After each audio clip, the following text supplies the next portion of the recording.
If F is not known to be the curl of any other vector field, which you can check by seeing if its divergence is 0 or not, if F is not the curl, you must do it this way. You must parameterize the surface, substitute it in here.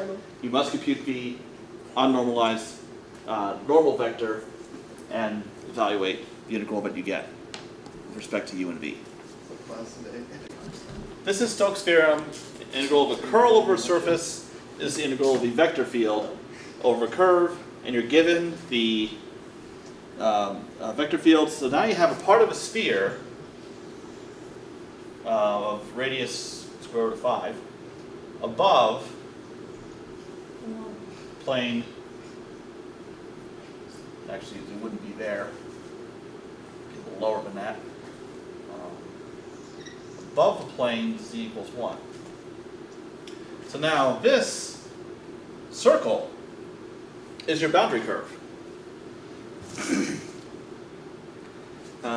So the equation of a sphere is x squared plus y squared plus z squared is equal to 5, but now you're going to just plug in z equal 1 and get a nice circle that you then parameterize. And so you have to be careful because it's upward orientation for the surface, so it's pointing this way. So make sure your orientation is right, because since it's pointing out this way, but this is the boundary surface, yeah, you gotta switch it because so now you're going to be going clockwise around to have the proper orientation. So, to do that, do you just make the z component negative? Well, in this case, it's really the circle, not the surface, that you're going to parameterize. So z will just be a constant. You just got to make sure that when you parameterize a circle using polar coordinates, that it traces out the circle in the right way. And actually, in class yesterday we did an example of that where we traced out the circle in the opposite orientation. So, because if you use cosine for x and sine for y, then it goes counterclockwise. But if you reverse the roles of the variables, it will go clockwise. Yeah. All right. So, or you can parameterize a circle in the normal way, the wrong way, evaluate the integral, and flip the sign. Yeah, that's what I was wondering. Yeah, you can always do that. So as long as you know that there's an orientation issue, you can handle it however you like, and I don't care. All right. Okay. So in this case, what's going to happen? You're going to have z prime of t going to be equal to 0 since it's just a circle that's parallel to the xy plane. So that's going to help simplify the integral a little bit. You don't have to bother with the z component at all, which is nice because the z component has that e to the xy term in there, which would involve like e to the cosine, sine, whatever. So I've spared you that. You can use the divergence theorem, so you're dealing with an ellipsoid. So you might think, okay, you'll just take the divergence of this and integrate the divergence of f over the ellipsoid. But you can't do that. Is it because it's undefined at 0, 0, 0? Yes, that's exactly why. So, Yeah. well, I probably shouldn't have confirmed that in a review session that people are going to watch, but I wonder how many people actually watch this anyway. So I'll watch it. Trust me. Yep. Do you know?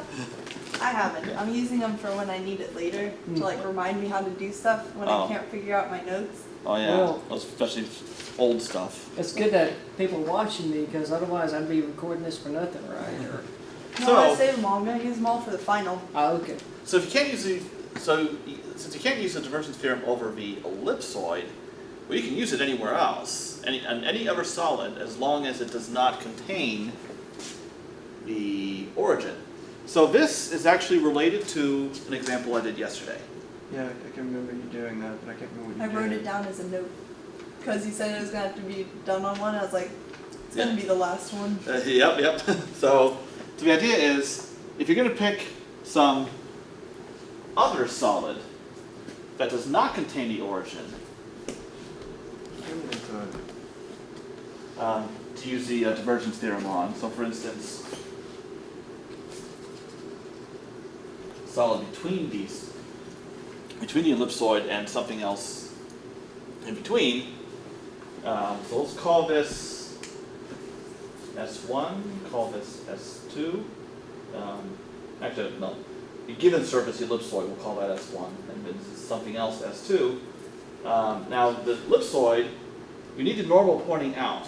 So normal pointing out here, pointing out from the solid. So in other words, it's pointing into here. So you have to make sure you get your orientation right. Then, what that means is the integral over, so E is now the solid in between the two. It's going to be equal to the integral over S1.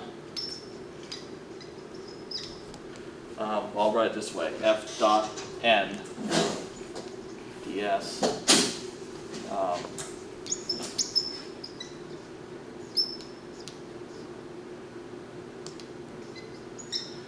Okay, so you can break it down this way, and this, what you want here,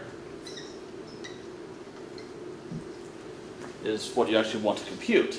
So really what you're going to do, just like in the example from yesterday, you're going to compute You move the one on the right over to the left. what?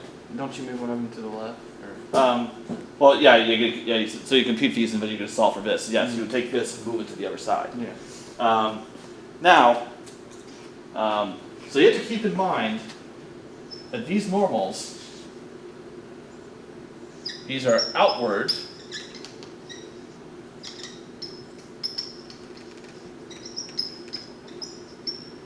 With respect to the solid. So, now since you're not actually going to evaluate this integral, you are never going to parameterize the ellipsoid. There's no need. What you choose in here, you can make it as simple as you like, as long as it's contained within here. You can pick whatever you want. This has to be a surface that, of course, excludes the origin. So what's going to happen is, you need the normal to be pointing in to get the orientation right. So if you parameterize this and you have to compute the normal just to evaluate this anyway, if you compute the normal, find it's pointing out, then just change the sign.